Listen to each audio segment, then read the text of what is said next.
parole. Nous allons continuer à débattre cette thématique dans la congrégation qui a pour titre « Les évidences du royaume messianique de Dieu dans la personne et l'œuvre de Jésus de Nazareth, notre roi. » Les évidences du royaume messianique de Dieu dans la personne et l'œuvre de Jésus de Nazareth, notre roi, frères et sœurs, mes bien-aimés. Je vous ai signalé dimanche dernier que je vais, dans la grâce seule, demander à Dieu de me permettre d'écouter les sermons. Il y a quelque chose qui vient avec cela. C'est que c'est fort possible que vous me voyez dans ce cas-là revenir sur le sermon précédent et le continuer. C'est la contrepartie que vous allez me donner. On est d'accord avec ça? Ah, je ne vous entends pas. C'est la contrepartie. C'est rare que je revienne sur le message de dimanche. Mais pour commencer à écouter les sermons, je n'ai pas le choix de revenir sur le message précédent. La plupart du temps, cela pourrait arriver. C'est la contrepartie que je demande au peuple du Seigneur dans cet effort-là. Okay?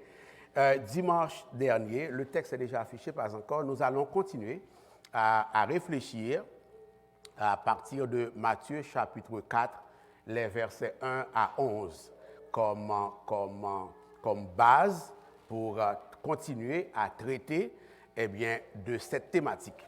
Ce que j'ai expliqué pour les bien-aimés qui n'étaient pas là dimanche dernier, c'est que il y a plusieurs évidences. Il y a une infinité de réalités, une infinité d'actes, une infinité de comportements, une infinité d'attitudes, une infinité de déclarations, une infinité de gestes dans les évangiles, entre autres, qui démontrent, qui prouvent que Jésus, c'est bien ce roi que Dieu a promis depuis l'Ancien Testament, d'abord à Israël pour régner sur lui, et ensuite à l'humanité. Est-ce qu'on est là, frères et sœurs?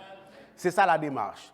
Et partant de cette prise de conscience, de l'infinité de ces réalités-là, je vous ai signalé que j'allais commencer avec le fait que Jésus a remporté la victoire sur la tentation. C'est une de ces réalités-là qui prouve qu'il est bien le roi messianique que Dieu a promis à David dans l'Ancien Testament. Est-ce qu'on est là, frères et sœurs? Alors donc, je rappelle le contexte.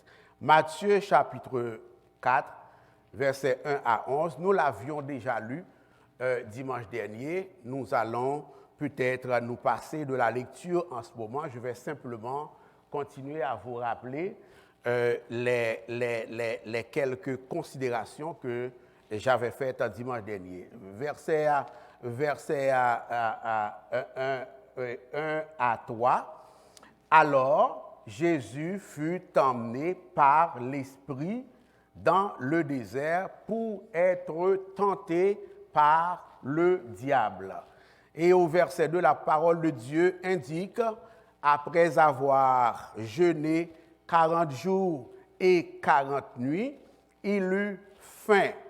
Et au verset 3, l'Écriture nous informe que le tentateur, s'étant approché, lui dit, « Si tu es le Fils de Dieu, ordonne que ces pierres deviennent des pains. » Je vous avais fait remarquer que la toute première tentation directe du tentateur, de l'adversaire, du diable, en l'occurrence Satan, contre Jésus dans le désert, vise à ce que Jésus renonce à la voie de la souffrance. Cette tentation vise à ce que Jésus choisisse la voie facile au détriment du plan et de la volonté de Dieu pour l'humanité tout entière, en ce qu'il suggère à Jésus d'ordonner que ces pierres deviennent des pains, frères et sœurs, mes bien-aimés. Mais comme je vous avais fait remarquer, Jésus n'est pas dupe. Jésus ne s'est pas laissé berner. Jésus ne s'est pas laissé tromper. Il a compris. Il a démasqué le jeu du tentateur en ce qu'il lui répond que l'obéissance à Dieu vaut mieux que la satisfaction des besoins personnels de l'homme. Quelle que soit l'ampleur, quelle que soit la nature du besoin, l'obéissance à Dieu vaut mieux, frères et sœurs, que la satisfaction des besoins personnels de l'homme. Le Fils de Dieu dit clairement, il est écrit, l'homme ne vivra pas de pain seulement, mais de toute parole qui sort de la bouche de Dieu. L'homme ne vivra pas, de gloire seulement, l'homme ne vivra pas de pain seulement, l'homme ne vivra pas de relations seulement, l'homme ne vivra pas d'amitié seulement, l'homme ne vivra pas de vedettariat seulement, mais l'homme vivra aussi de toute parole qui sort de la bouche du Seigneur. La deuxième tentation, frères et sœurs, est localisée au verset 5, quand l'Écriture nous informe que le diable transporta Jésus dans la ville sainte, le plaça sur le haut du temple et lui dit cette fois, « Si tu es le Fils de Dieu, jette-toi en bas, car il est écrit, il donnera des ordres à ses anges à ton sujet, ils te porteront sur les mains de peur que ton pied ne heurte contre une pierre. » Ce que j'avais expliqué à la congrégation, c'était que le fait, n'ayant pas réussi à convaincre Jésus d'utiliser ses pouvoirs divins pour servir ses propres intérêts au détriment de l'intérêt du royaume de Dieu, frères et sœurs, Satan, allait maintenant, à partir du verset 5, essayer d'inciter, d'encourager, de pousser le Fils de Dieu à mettre l'amour, la puissance et la fidélité de Dieu à l'épreuve. Lorsqu'il dit « si tu es le Fils de Dieu », il invite sournoisement, frères et sœurs, le Fils de Dieu à demander au Père une expérience de son amour, de sa bonté, de sa puissance, frères et sœurs. Et j'ai expliqué à la congrégation que le terme « tenter » ici, a le sens de demander une expérience. Le genre de personne qui dit « si tu m'aimes, prouve-le-moi ». Est-ce qu'on est là, frères et sœurs? Je ne sais pas si dans votre jeunesse, vous saviez dire cela. Si tu m'aimes, prouve-moi que tu m'aimes. Fais-moi une action qui me montre que tu m'aimes. Et il suggère au Fils de Dieu de se mettre en mauvaise passe, de se mettre en danger pour voir ce que Dieu allait faire. Et Israël s'est laissé prendre à ce piège dans le désert de Judée, là même où le Fils de Dieu est tenté en ce moment. Mais Jésus, lui, a compris encore une fois le jeu de l'adversaire. Il ne s'est pas laissé prendre au piège. Il est écrit, dit-il, à l'adversaire, « Tu ne tenteras point le Seigneur ton Dieu. » Et en lui disant, « Tu ne tenteras point le Seigneur ton Dieu », il fait référence, lui aussi, au même titre que l'adversaire, à l'Écriture, frères et sœurs. Ce que j'ai rajouté, c'était ceci, à savoir que Jésus n'a pas cédé à cette deuxième tentation de l'adversaire, parce qu'il sait très bien, il a appris, il comprend que tenter Dieu, éprouver Dieu ou tenter Dieu, c'est douter de Dieu. Et douter de Dieu, c'est ne pas avoir confiance en Dieu. Et ne pas avoir confiance en Dieu, c'est un péché. Donc, il voulait amener le Fils de Dieu à pécher pour mettre fin au mandat qui lie le Fils de Dieu à Dieu le Père, frères et sœurs. Je vous avais fait remarquer que Satan n'a pas baissé les bras. Après ces deux défaites, il a continué. Et j'aimerais en profiter, entre parenthèses, pour rappeler à l'Église que Satan ne baisse pas les bras si facilement qu'on aurait pu le penser. Ça va? Okay? Satan ne baisse pas les bras si facilement qu'on aurait pu le penser. Après une victoire, il rétracte, il recule momentanément provisoirement pour mieux rebondir. Est-ce que ça va? Voilà pourquoi après chaque victoire, l'Église doit rester dans la prière. Que nos victoires ne nous distraient pas par rapport à la prière, ni à la lecture, à l'étude de la parole de Dieu, parce que Satan n'en finira jamais de nous tenter jusqu'à la porte du ciel. Ça va l'Église? Et alors, il dira au Fils de Dieu, cette fois-ci, les deux tentatives voilées, masquées, n'ayant pas fonctionné, et il va paraître à visière levée. Il va carrément solliciter l'adoration du Fils de Dieu. Il sollicite. Et j'ai expliqué au peuple du Seigneur dimanche dernier que les deux autres manières, c'était des sollicitations à l'adoration. Puisque l'adoration consiste à obéir. Est-ce qu'on est là, frères et sœurs? L'obéissance est un acte d'adoration. Si le Fils de Dieu écoutait sa voix pour faire les deux premières choses qu'il lui avait suggérées, eh bien, il l'aurait adoré pareil. Sauf qu'ici, il demande l'adoration textuellement. Ça va? Et donc, la demande est explicite et non implicite, comme eh bien, ce fut le cas aux deux premières tentations. Le diable, verset 8, le transporta encore sur une montagne très élevée. Il lui montra tous les royaumes du monde et leur gloire, et lui dit, je te donnerai toutes ces choses si tu te prosternes et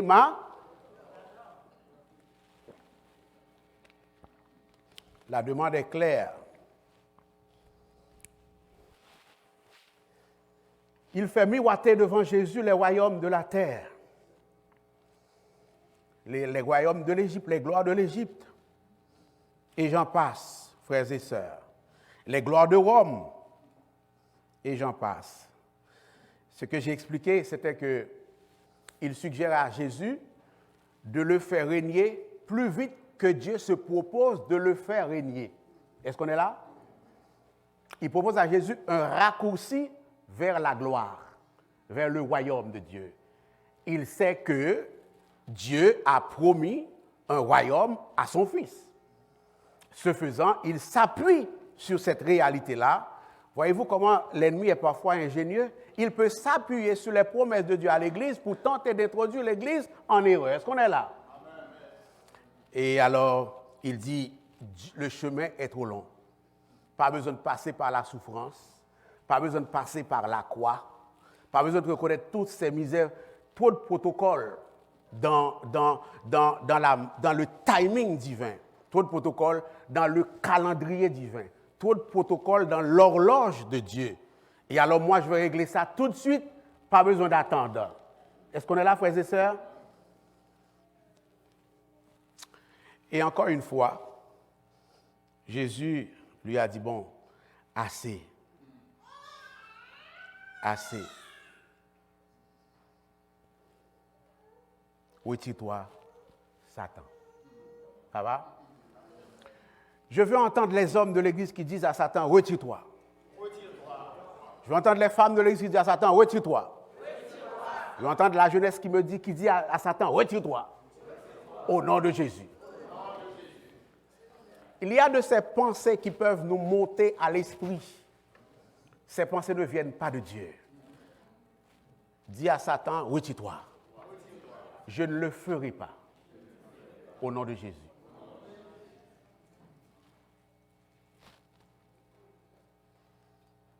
Frères et sœurs, Jésus nous invite ce matin à continuer à dépendre de Dieu, notre Créateur, et de Dieu seul. Jésus nous invite ce matin à faire du Saint-Esprit de Dieu, de la Bible, de la parole de Dieu, de Jésus, le centre de notre vie. Tu adoreras le Seigneur ton Dieu et tu le serviras lui seul. Ces paroles que nous trouvons dans le vieux livre tiennent encore et il n'y a qu'elles qui tiennent. Il n'y a que elles qui tiennent. Tu adoreras. Il n'y a pas d'autre sortie, mon frère. Il n'y a pas d'autre sortie, ma soeur. Il n'y a pas d'autre alternative. Nous adorerons le Seigneur, notre Dieu, quoi qu'il arrive, quoi que nous voyons, quoi que l'ennemi puisse faire miroiter à nos yeux, nous adorerons le Seigneur, notre Dieu, et nous le servirons lui seul. C'est ça le mot d'ordre ce matin. Nous déclarons la guerre à Satan, à l'adversaire ce matin, pour adorer notre Dieu, lui seul, frères et sœurs. J'ai expliqué que cette victoire, eh bien, signifie que Jésus est bien le roi des rois. C'est ça que j'ai expliqué. Israël n'a pas tenu bon. Les rois d'Israël et de Juda n'ont pas tenu bon, frères et sœurs. Adam, dans un jardin verdoyant, luxuriant, n'a pas tenu bon. Il avait tout à sa disposition à manger et à boire, à part un seul. Et pourtant, nous avons vu qu'il s'est laissé induire en erreur par l'adversaire. Mais celui qui, dans un désert, au milieu des ronces et des épines, au milieu des bêtes sauvages, c'est ça un désert par définition, au milieu de la sécheresse incarnée, il a tenu bon. C'est bien lui qui est le roi des rois, frères et sœurs. Maintenant, on va approfondir la théologie. Dans 2 Samuel 7, versets 2 à 16, je vais en dire davantage sur la royauté du Fils de Dieu. On commence pour aujourd'hui, ça c'est le message d'aujourd'hui. 2 Samuel 7, versets 12 à 16, Dieu a promis à David un roi. 2 Samuel 7, versets 12 à 16. Voici ce que Dieu dit à propos du roi promis par Dieu. Quand tes jours, Dieu qui s'adresse à David, quand tes jours seront accomplis et que tu seras couché avec tes pères, j'élèverai ta postérité après toi, celui qui sera sorti de tes entrailles, et j'affermirai son règne. Ce sera lui qui bâtira une maison à mon nom. Je reviendrai sur maison, sur le concept de maison, et j'affermirai pour toujours le trône de son royaume. Verset 14, je serai pour lui un père. Je reviendrai sur cela aussi, si le temps le permet. Et il sera pour moi un fils. S'il fait le mal, je le châtierai avec la verge des hommes et avec les coups des enfants des hommes. Mais ma grâce ne se retirera point de lui, comme je l'ai retiré de Saül, que j'ai rejeté devant moi, dit Dieu. Et au verset 16, il est écrit, ta maison et ton règne seront pour toujours assurés, ton trône sera pour toujours affermi. Notre Dieu déclare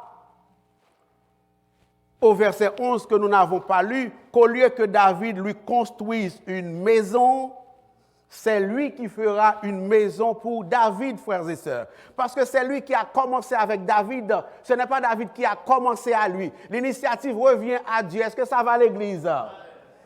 Et dans ce contexte, frères et sœurs, je vous avais promis de revenir sur le mot maison. J'y suis. Le mot maison fait référence à une famille royale, ok? Et le mot maison fait référence à la dynastie de David. Cette promesse, frères et sœurs, a trouvé son accomplissement ultime en Jésus de Nazareth, qui est né de la lignée de David. Par ailleurs, le Seigneur annonce que ce ne serait pas David qui construirait le temple pour Dieu, mais que cette tâche incomberait à l'un des fils de David, versets 12 à 13. Et Dieu dit que son trône serait établi pour toujours. Il serait fils de Dieu, verset 14. Et le Seigneur Dieu de fait encore une autre promesse solennelle en disant, ta maison, ou alors ton royaume, maison est synonyme de royaume dans ce cas-là, ta maison, ton royaume, ta famille royale, ton règne, eh bien, sera pour toujours assuré devant moi, ton trône sera pour toujours affermi, frères et sœurs. Et dans Jérémie chapitre 23, les versets 5 à 6, Dieu reprend la même promesse de susciter à David un roi. Ça va? Jérémie 23, versets 5 à 6. Voici les jours viennent, dit l'Éternel, où je susciterai à David un germe juste. Il régnera en roi et prospérera. Il pratiquera la justice et l'équité dans le pays. En son temps, Juda sera sauvé. Israël aura la sécurité dans sa demeure. Et voici le nom dont on l'appellera, à savoir l'Éternel, notre justice. Et Dieu de reprendre cette même promesse dans Jérémie 33, versets 14 à 16, quand il dit « Voici, les jours viennent presque mot pour mot, dit l'Éternel, où j'accomplirai la bonne parole que j'ai dite sur la maison d'Israël, donc la maison de David, et sur la maison de Juda. En ces jours-là et en ce temps-là, je ferai éclore à David un germe de justice, cette fois-ci avec une légère modification, variante. Il pratiquera la justice, ce qu'il a commencé à faire dans le désert, et l'équité dans le pays. En ce temps-là, Juda sera sauvé, Jérusalem aura la sécurité dans sa demeure. Et voici comment on l'appellera, encore une fois, l'Éternel, notre justice. La bonne parole du chapitre 33, le verset 14, fait référence à la même promesse que Dieu a faite à David en 23, le verset 5, c'est-à-dire en Jérémie 23, le verset 5, concernant un germe juste qu'il susciterait à David. On retrouve la même idée dans le verset 33, dans le chapitre 33, le verset 15. Le règne de ce germe juste est décrit de la même manière qu'en 23, le verset 5. Le terme germe, dans l'Ancien Testament, est utilisé comme un titre messianique, frères et sœurs, donc un titre royal, car le Christ loin, le Messie est roi. Ok? Donc, le fait que ce germe, juste ici, c'est ce germe qui incarne la justice, qui est juste en lui-même, sera suscité à David, suppose que malgré les infidélités, malgré les manquements, malgré les erreurs, malgré les péchés répétés des rois et du peuple d'Israël et de Juda, l'Éternel va accomplir, coûte que coûte, la promesse qu'il avait faite à David dans ce qu'on a lu tout à l'heure, de Samuel 7, le verset 16. Je vous mets tous ces textes en série pour vous faire voir le déroulement du salut de Dieu, le déroulement du plan de Dieu. Et pourquoi je me joins à Matthieu pour dire que Jésus est bien ce roi promis dans l'Ancien Testament. Pour vous faire voir la répétitivité de la promesse que Dieu a faite, frères et sœurs. Le germe juste sera un roi fidèle. Le germe juste sera un roi dans lequel il n'y aura point de manquement, frères et sœurs. Le germe juste sera un roi dans lequel il n'y aura point de péché, il n'y aura point de possibilité de céder à la tentation de l'adversaire, frères et sœurs. Le germe juste sera un roi selon les critères de Dieu ou alors selon les critères de l'ancienne alliance, c'est-à-dire quelqu'un qui accomplira parfaitement la loi de Dieu, frères et sœurs. La victoire de Jésus sur la tentation confirme non seulement la tentation dans le désert, et plus tard les autres formes de tentation, confirme noir sur blanc qu'il est bien le roi des rois, le Fils de Dieu, frères et sœurs. Dans 2 Samuel 7, il est promis à David un roi. Et dans Jérémie 23, verset 3 à 5, il a continué, et 33, 15, 14 a continué. Il est promis à David un roi, mais il est surtout promis à David un prêtre parfait. Ça va à l'église? Donc Jésus est à la fois roi parfait, prophète parfait et prêtre parfait. Ça va à l'église? En sorte que Jésus est digne de régner sur l'église aujourd'hui. Ça va? Jésus est digne d'adoration. Jésus est digne de confiance, frères et sœurs. Il est à la fois roi parfait, prêtre parfait et également, je dirais, prophète parfait. La victoire de Jésus sur la tentation nous montre qu'il est bien ce roi tant attendu. C'est ce que Matthieu, ou alors la théologie de Matthieu, se plaît à nous démontrer, frères et sœurs. Vous avez déjà lu beaucoup de fois, surtout en temps de Noël, les récits des évangiles. Je ne me permettrai pas de prêcher ce texte de cette façon si je n'avais pas l'autorisation de Matthieu pour le faire. Ça va l'église? Je suis la méthodologie de Matthieu. C'est ce que tout étudiant de la Bible doit faire. C'est ce que Matthieu veut démontrer, frères et sœurs. Matthieu s'adresse à un public juif. Est-ce qu'on est là à l'église? Regardez ce que Matthieu dit. Dès le premier verset du chapitre 1er, Matthieu dit, généalogie de Jésus, fils de David, fils d'Abraham. Fils d'Abraham, est-ce que l'église est là? Ah, c'est pas comme ça, donc je viens prêcher ça là. Je suis la dynamique de Matthieu. Et en suivant la dynamique de Matthieu, je suis la dynamique du Saint-Esprit de Dieu, car c'est lui qui a inspiré Matthieu. Est-ce qu'on est là, frères et sœurs? Regardez, chapitre 2. Jésus étant né à Bethléem, Matthieu chapitre 2, je reviens au message. Un peu de cours de biblique, un peu de cours de Bible, ok? Jésus, pour vous montrer comment Matthieu, c'est ça qui l'intéresse. Matthieu se plaît à démontrer que Jésus est bien le roi attendu par Israël. On a terminé avec le chapitre 1er, verset 1er, pour vous le montrer. Maintenant, au chapitre 2, c'est la même chose. Jésus étant né à Bethléem, en Judée, au temps du roi Hérode, voici des mages d'Orient arrivés à Jérusalem. Les mages, ce n'est pas n'importe qui. C'est des gens qui sont placés pour comprendre les choses cachées comme cela. Est-ce qu'on a là, frères et sœurs? Les mages arrivent et disent, où est le roi des Juifs? Hein? Où est le roi des Juifs qui vient de naître? Matthieu fait dire aux mages que Jésus est le roi des Juifs qui vient de naître, frères et sœurs. Et au verset 5, à Hérode qui leur ont posé des questions quant aux signes visibles, entre autres dans le ciel, annonçant la venue du roi des Juifs. Et les mages de répondre, ils lui dirent à Bethléem, il est né à Bethléem en Judée, car voici ce qui a été écrit par le prophète.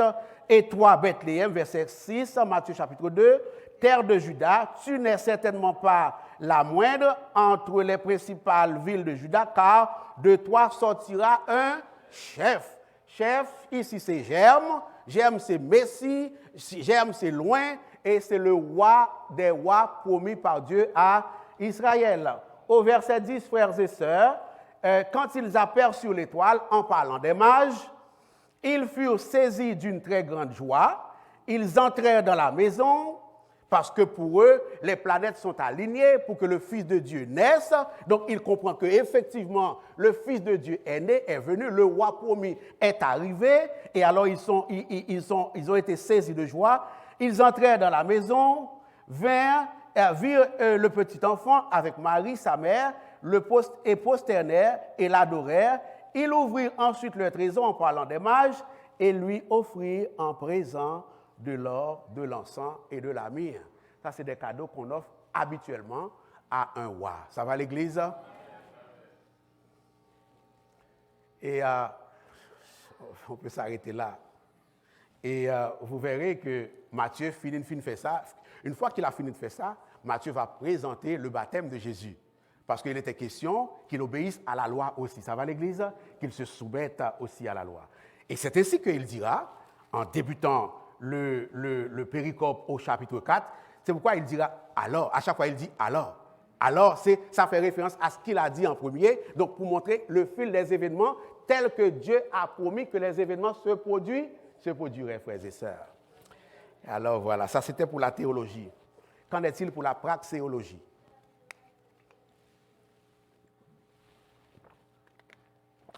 Ça c'était pour la connaissance. C'est important. Qu'en est-il pour la pratique, pour la vie chrétienne pratique? Sinon, ça aurait peu d'importance. S'il n'y avait que de la connaissance, pas vrai l'Église? S'il n'y avait pas d'incidence sur ma vie chrétienne, toute cette théologie-là serait sans intérêt. Est-ce qu'on est là à l'Église? Je termine avec ça. Que nous apprend, cela dit, que nous apprend la victoire de Jésus sur la tentation? Je vais tenter de répondre à ces questions-là. Que nous apprend la victoire de Jésus sur la tentation? Premièrement, je l'ai évoqué dimanche dernier, je ne l'avais pas développé, mais je l'ai évoqué autour de la table sainte. La victoire de Jésus sur la tentation nous apprend que les enfants du royaume de Dieu ont eux aussi le pouvoir de vaincre la tentation. Amen. N'est-ce pas une bonne nouvelle oratoire? Amen. Il a vaincu pour que nous soyons plus que vainqueurs. Il a vaincu pour que nous soyons plus que vainqueurs. Je veux être clair avec vous ce matin, l'oratoire, chers amis internautes. Nous ne sommes pas à l'abri de la tentation. Ça va? Nous ne sommes pas à l'abri de la tentation et nous ne serons jamais à l'abri de la tentation tant que nous sommes encore dans ce corps mortel, tant que nous sommes encore dans ce territoire de péché, d'iniquité, de corruption. Ça va? Satan nous tentera par tous les moyens possibles, imaginables et parfois même inimaginables.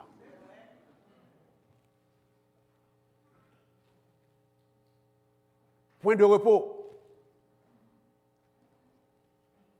Les circonstances de la tentation du Christ, du Fils de Dieu, du roi des rois, seront plus souvent qu'autrement différentes. Certes, mais Satan cherchera par tous les moyens, frères et sœurs, à nous tenter. Un jour, il viendra nous suggérer, frères et sœurs, de ne pas faire confiance à la bienveillance de Dieu. Un jour, frères et sœurs, il viendra nous suggérer de tenter de résoudre nos problèmes par nous-mêmes, par nos propres moyens. Un jour, il viendra, frères et sœurs, à nous suggérer de mener nos combats par nous-mêmes. Un jour, il viendra à nous suggérer d'utiliser nos propres plans, nos propres moyens, nos propres forces pour mener le combat chrétien, frères et sœurs. Un jour, il tentera de nous inciter à douter du pardon de Dieu, à douter de notre vie éternelle, même si cela était possible. Un jour, il tentera de nous pousser à abandonner lentement, mais certainement, sûrement, l'Église et la foi. Ça va, l'Église? Un autre jour, frères et sœurs, Satan sifflera à nos oreilles que manquer un dimanche pendant un mois, ce n'est pas un big deal. Et plus tard, un dimanche deviendra 2 dimanches par mois. Et plus tard, 2 dimanches par mois deviendra 4 dimanches par mois. Ça va, l'Église?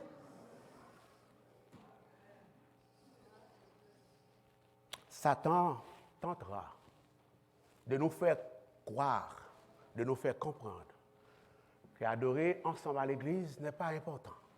Ce qui est important, c'est d'adorer. Et ça pourrait être biblique. Je dis bien, ça pourrait, et pourtant, ça pourrait être biblique. Mais il va jouer là-dessus. Parce que c'est à demi-biblique.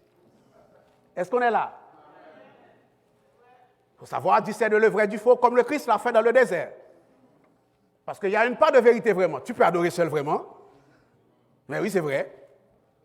Mais il va te présenter adorer seul comme une manière d'adorer, comme une loi. Il va essayer de nous faire comprendre que encourager les autres en adorant ensemble comme cela n'est pas nécessaire. Et que être encouragé par les autres, quand nous adorons ensemble comme cela, n'est non plus nécessaire, frères et sœurs.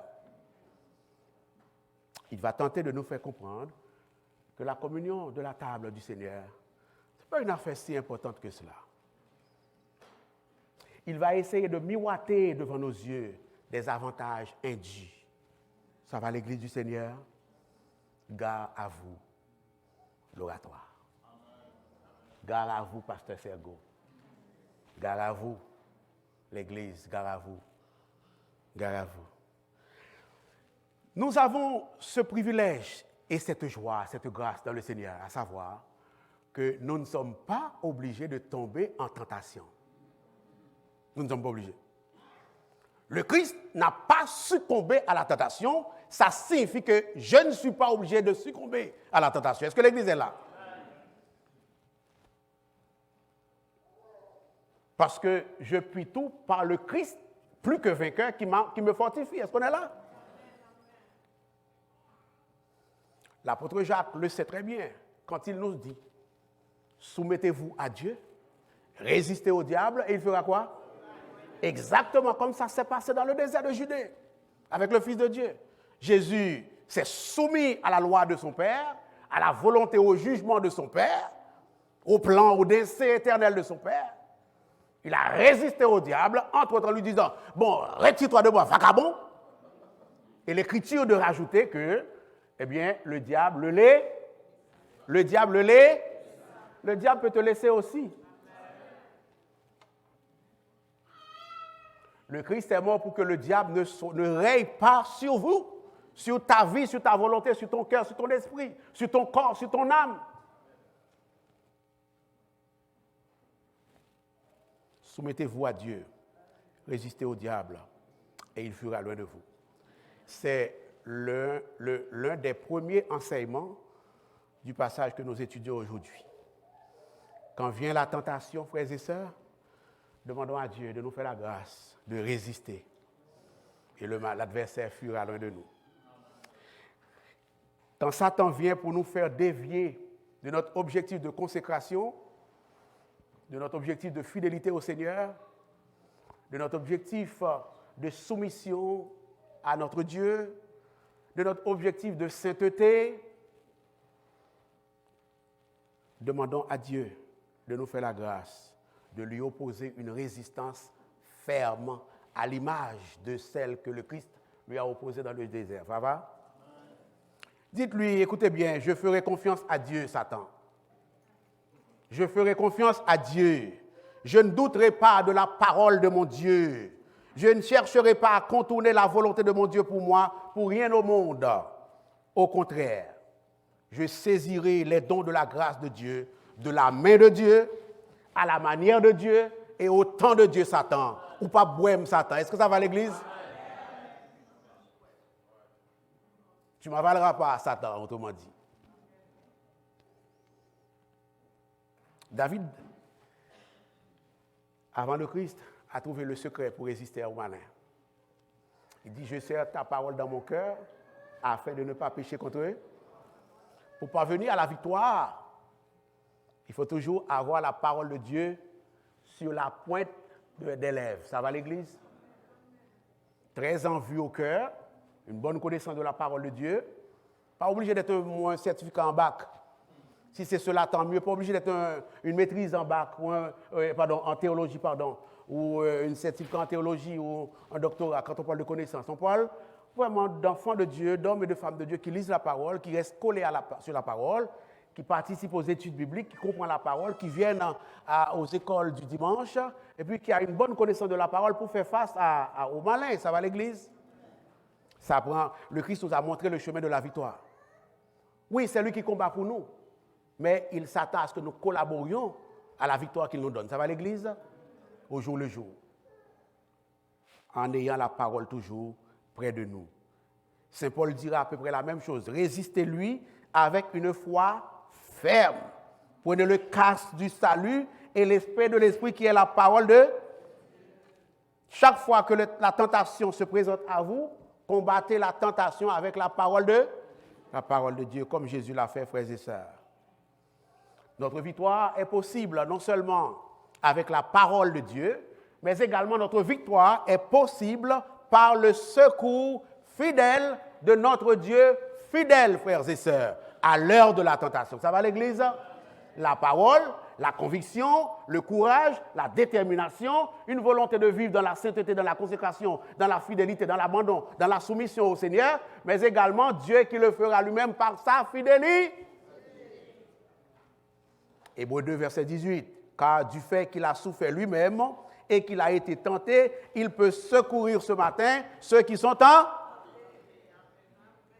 Laissez-moi vous dire ce matin, nos tentations, vos tentations à vous, mes tentations à moi, ne prennent jamais Dieu par surprise. Ça va? Les tentations ne prennent jamais Dieu par surprise. Jamais. Jamais. Dieu permet au contraire aux tentations dans notre vie, d'arriver dans notre vie, parce que Dieu veut nous fortifier et parce que Dieu veut nous donner la victoire là où Satan, le diable, veut nous affaiblir et nous faire échouer. Est-ce que ça va à l'église? Dieu aurait pu bloquer les tentations en chemin, mais il veut travailler notre foi. Il veut travailler notre conviction. Il veut nous donner des occasions pour montrer à l'adversaire qu'il est plus puissant que l'adversaire lui-même. C'est ce qui est arrivé dans le cas de Job. Il aurait pu exterminer le diable. Il a dit non, allez-y.